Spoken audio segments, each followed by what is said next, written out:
Okay, today we will discuss about robotics and its applications. And under this, the first topic, that is the history, and then the applications in industrial sector.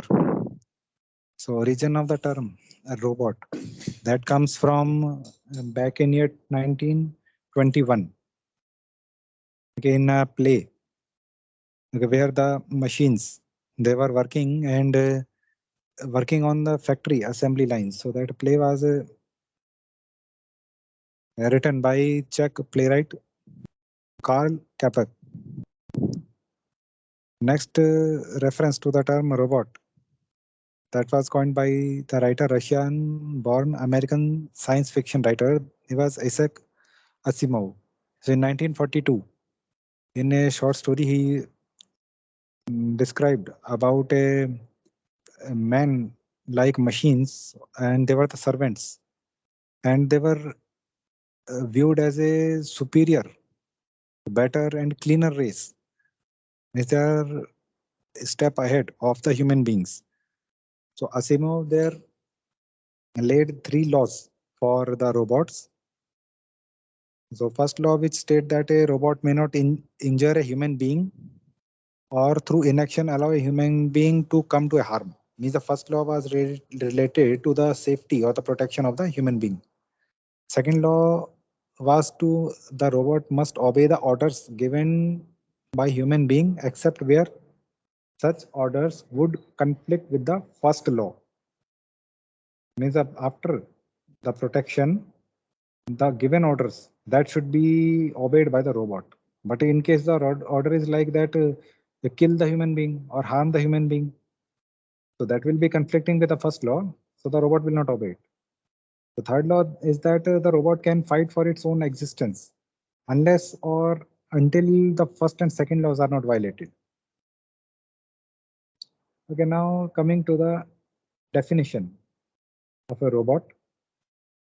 By Robot Institute of America in 1979, they defined robot as a reprogrammable multifunctional manipulator designed to move material, parts, tools, or specialized device through various programmed motions for the performance of a variety of tasks. Robot, that is a reprogrammable multifunctional manipulator. So reprogrammable means we can program it again, reprogrammable as per our requirement. We want some different task to be done, then we will change the program. So multifunctional manipulator. So it is multifunctional, many type of function it can perform. So it can manipulate materials, parts, tools, or other specialized devices. So it can perform a variety of tasks. It is flexible. We can program it again and again as per our requirement. Okay, next definition from the Webster's dictionary. So they define robot as an automatic device that performs functions normally ascribed to humans or a machine in the form of a human. So much more related to a human actually. So automatic device. It should be automatic. Means every time we don't need to control it or we don't need to supervise or to order the or control the robot. The similar definition by British Department of Industry. So robot as a reprogrammable manipulator device. Similar thing just we discussed in the previous definition. So by Mike Preddy, so robotics is the field that concerned with the intelligent connection of perception to action. Means some perception. Okay, we have had some perception and then we have to take it to action. We have to do that task which we have just perceived. So that is the field of robotics. Now coming to the early conception of robots. So very old uh, conception was in around 3000 BC. In the Egyptian water clocks, they were using human figures to strike the hour bells. In 400 BC, so Arctis of Tarentum, so the inventor of the pulley and the screw, he also invented a wooden pigeon that could fly. So hydraulically operated statue that could speak, gesture, and prophecy were commonly constructed in Hellenic Egypt during the 2nd century BC.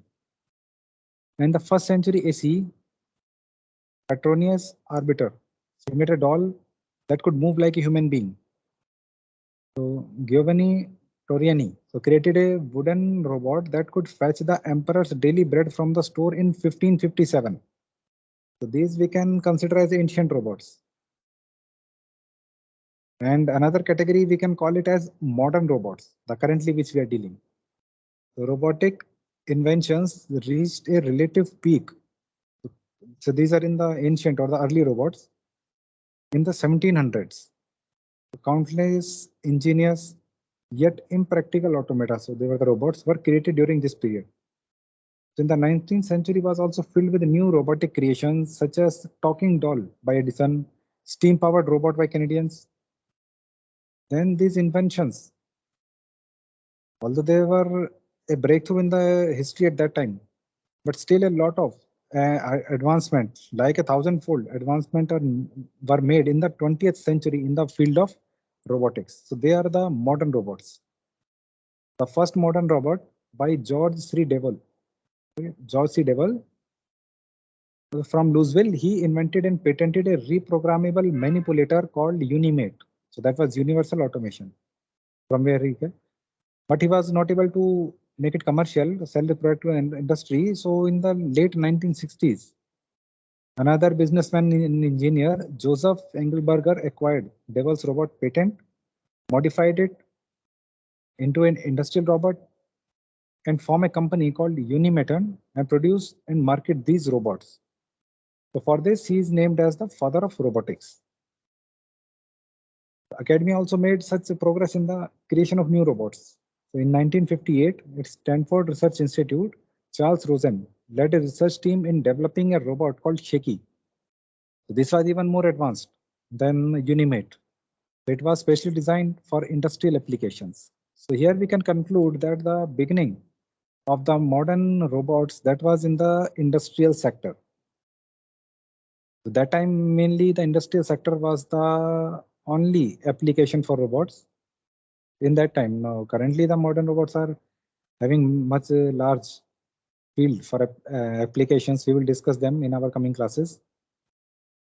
So this robot Shaky could observe the scene with the television eyes, move across unfamiliar surroundings, and to a certain degree respond to his environment.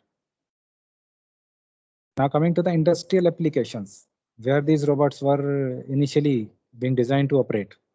So here the robots, they are stationary robots. Stationary, by that we mean that one end is free to move and another end that is fixed. So to the base, that one end is fixed, another one is free to move in all of these sectors. So they can perform assembling, welding, painting, so many type of applications in the industry.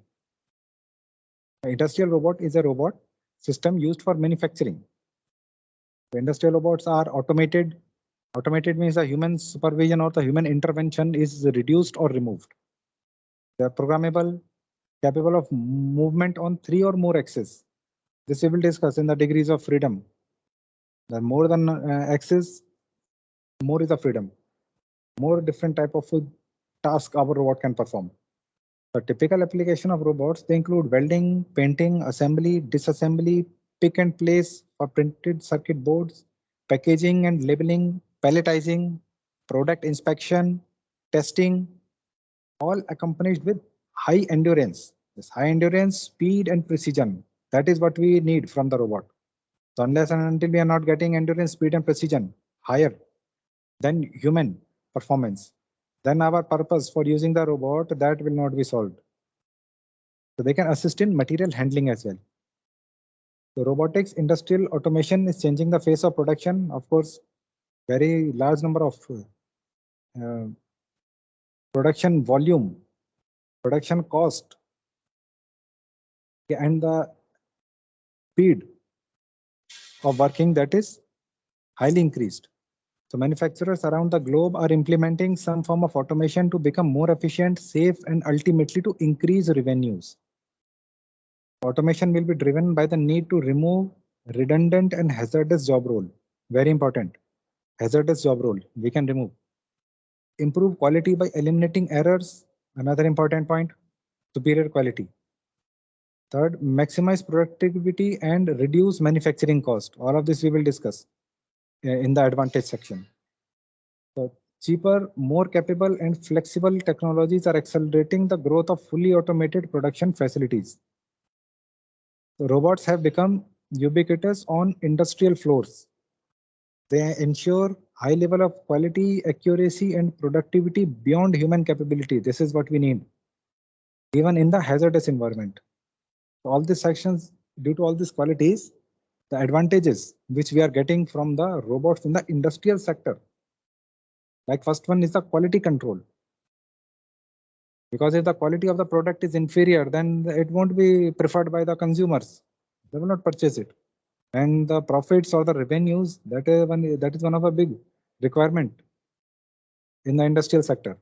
The robots are a great solution for higher quality production. So why we are having these type of advantages? Because of the speed of the robot, higher speed than the manual manufacturing. So more speed, more the volume of or the more quantity of the products they are being produced in the same time. Okay, so higher production, then better accuracy, better precision that ensures better quality. So this builds a trust in the consumers and the customers for that particular industry. Next quality, that is repeatability. So same task that has been repeated over and again. So robots are very much capable. Similarly, doing it by manually, the mental fatigue comes. Chances of errors increase. Again, another advantage is waste reduction. So like the raw material which we are using and our system, a robot and the whole automated system, that is very efficiently, nicely programmed. Then the amount of waste, the residue, the scrap which is left, that is minimized. Okay, so they like the examples are like robots can use less wire for welding, less amount of paint, cut closer to the edge. So waste is reduced. Ultimately, that is also giving us profit, or the cost, production cost, that is reduced. The faster cycle time, okay, this is the advantage. We have discussed the cycle time, the speed that is very high. So more production in the same time, so ultimately giving more revenue or the more profit.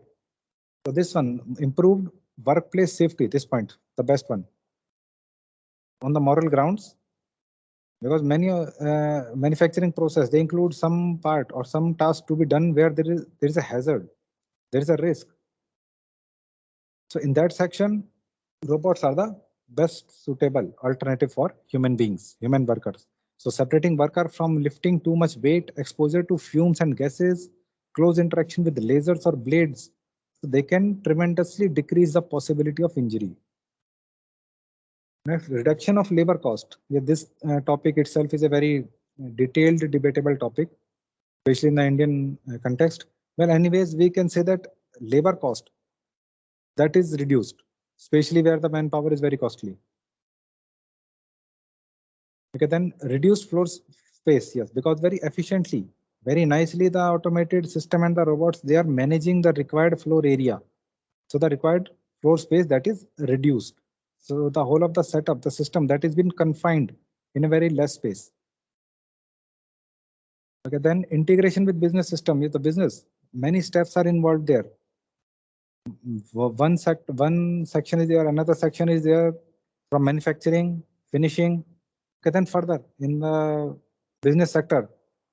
So all of them, they can be interconnected by using the robots in the industrial automation, where they can communicate between different sections.